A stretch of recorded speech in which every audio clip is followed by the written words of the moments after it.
রাতের সংবাদে আপনাকে স্বাগতম। প্রথমে জানিয়ে দিচ্ছি সংবাদ শিরোনাম।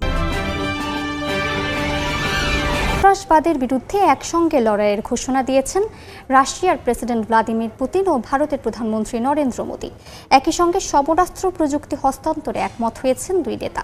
নয়াদিল্লিতে মোদীর সঙ্গে শীর্ষ বৈঠক শেষে অবিচ্ছিন্ন জ্বালানি সরবরাহের প্রতিশ্রুতি দেন পুতিন। এছাড়া 2030 সালের আগেই দ্বিপক্ষীয় বাণিজ্য $100 বিলিয়ন উন্নীত করতে 5 বছর মেয়াদী পরিকল্পনাও চূড়ান্ত করেছে দুই দেশ। যুদ্ধবিরতির মধ্যে গাজার খান ইউনিসে হামলা চালিয়ে যাচ্ছে ইসরায়েলি বাহিনী। পশ্চিম তীরেও জোরালো হচ্ছে আগ্রাসন। আশ্রয়কেন্দ্রে অভিযানে গুলিবিদ্ধ হয়েছেন বেশ কয়েকজন ফিলিস্তিনি। স্কুল বন্ধ, সেবা বিঘ্ন ও অবরোধে স্থবির হয়ে পড়েছে গোটা অঞ্চল। ইসরায়েলি অভিযানে নতুন বাস্তুচ্যুতি সংকট তৈরি হচ্ছে বলে সতর্ক করেছে জাতিসংঘ। সীমান্ত নিরাপত্তা জোরদারে সামরিক বাজেট বাড়ানোর ঘোষণা দিয়েছে ইসরায়েল। এদিকে বেইজিংয়ে বৈঠক শেষে দ্বিরাষ্ট্র সমাধানে জোর দিয়েছেন শি জিনপিং ও ইমানুয়েল ম্যাক্রো। ইজিউম শহরে রুশ ড্রোন হামলায় 2 শ্রমিক নিহত হয়েছে। এছাড়া দিনিপ্রো পেট্রোভস্কে 12 বছরের শিশুও প্রাণ হারিয়েছে। বিপর্যস্ত দেশটির বিদ্যুৎ অবকাঠামো, সারা দেশে লোডশেডিং ঘোষণা করা হয়েছে। এদিকে রাশিয়ার ক্রিমিয়ায় একাধিক সামরিক লক্ষ্যবস্তুতে পাল্টা ড্রোন হামলার দাবি করেছে কিয়েভ। তেহরানের সঙ্গে ওয়াশিংটন আলোচনায় বসার আগ্রহ প্রকাশ করেছে বলে দাবি করেছেন ইরানি আইন প্রণেতা হুসেইন মালিকি। তবে তিনি জানান, এক পক্ষের স্বার্থ রক্ষা হবে এমন আলোচনায় কখনো বসবে না তেহরান। এদিকে পরমাণু ইস্যুতে পশ্চিমাদের ক্রমাগত চাপের মুখে নিজেদের সামরিক সক্ষমতা জানান দিতে সাগরে বড় আকারে মহড়া চালিয়েছে ইরান। এবার শুনবেন বিস্তারিত।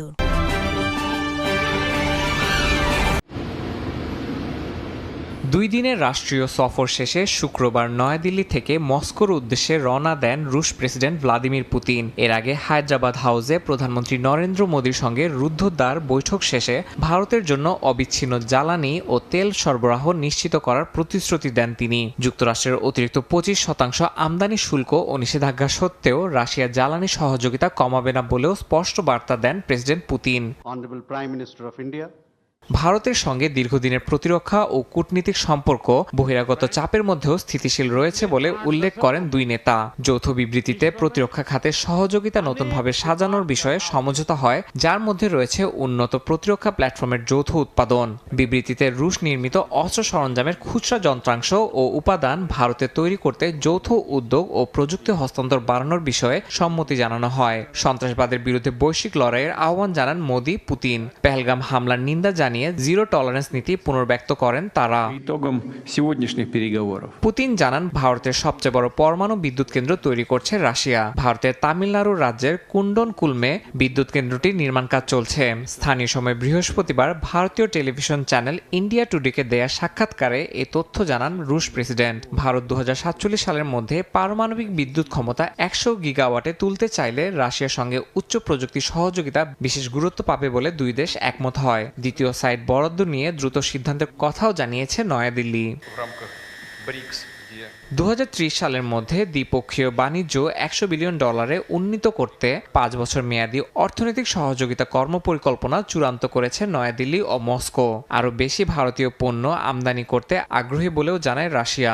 ভারতের পক্ষে বলা হয়, লক্ষ্যমাত্রার আগে এই বাণিজ্য লক্ষ্য অর্জন সম্ভব। পাশাপাশি জাতীয় মুদ্রার লেনদেন বাড়ানো, বিনিয়োগ সুরক্ষা চুক্তি ত্বরান্বিত করা এবং উচ্চশিক্ষা ও মহাকাশ গবেষণা খাতে যৌথ প্রকল্পেও একমত হয়েছে দুই দেশ।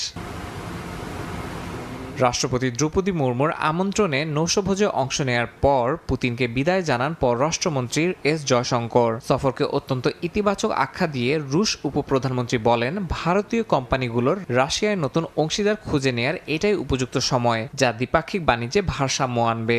সৌজন্যমূলক আতিথেয়তার জন্য প্রধানমন্ত্রী নরেন্দ্র মোদীকে ধন্যবাদ জানান পুতিন এবং 2026 সালে মোদীকে রাশিয়া সফরের জন্য আমন্ত্রণও জানিয়েছেন।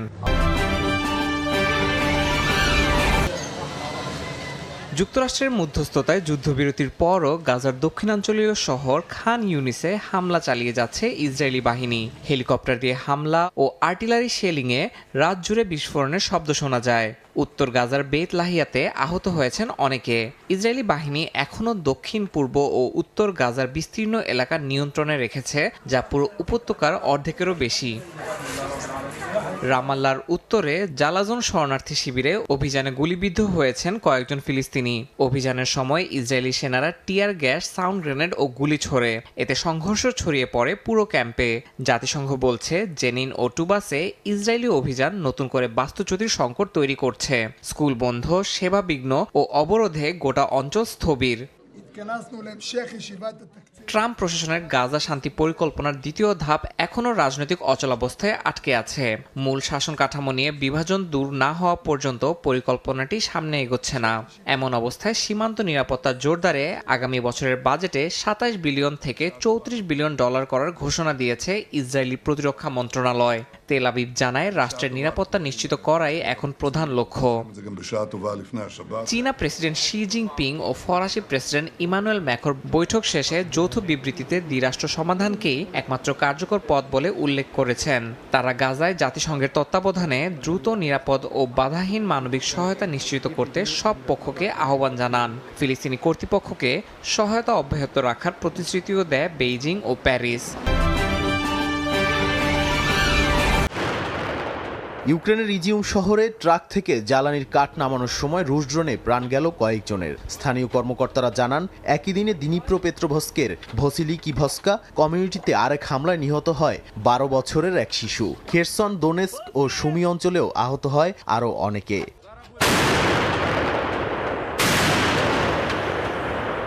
একের পর এক আক্রমণে বিপর্যস্ত ইউক্রেনের বিদ্যুৎ অবকাঠামো। জাতীয় গ্রিড অপারেটর ইউক্রেনকে সতর্ক করে জানিয়েছে, আগের ব্যাপক রুশ ড্রোন ও ক্ষেপণাস্ত্র হামলার কারণে শনিবার থেকে সারা দেশে বিদ্যুৎ রেশনিং চলবে। টেলিগ্রাম পোস্টে তারা জানান, ক্ষতিগ্রস্ত প্ল্যান্টগুলো পুনরুদ্ধারে সময় লাগবে। এদিকে যুদ্ধ ছড়িয়ে পড়ছে সীমান্তের বাইরে। রাশিয়ার চেচনিয়া প্রজাতন্ত্রের রাজধানী গ্রোজনিতে ইউক্রেনীয় ড্রোনে ক্ষতিগ্রস্ত হয় একটি ভবন। হতাহতের খবর পাওয়া না গেলেও প্রতিশোধের হুমকি দিয়েছেন কাদিরভ। বেলগরদ অঞ্চলে আবারও ইউক্রেনীয় ড্রোন হামলায় আহত হন বেরেজোভকা গ্রামের মেয়র। পাল্টা আঘাতে এগিয়ে কিয়েভো। ইউক্রেনের সামরিক গোয়েন্দা সংস্থা HUR এর দাবি, রাশিয়ার দখলকৃত ক্রিমিয়ায় সামরিক লক্ষ্যবস্তুতে ড্রোন আক্রমণে একটি Su-24 ট্যাকটিক্যাল বোমার ক্ষতি করেছে তারা।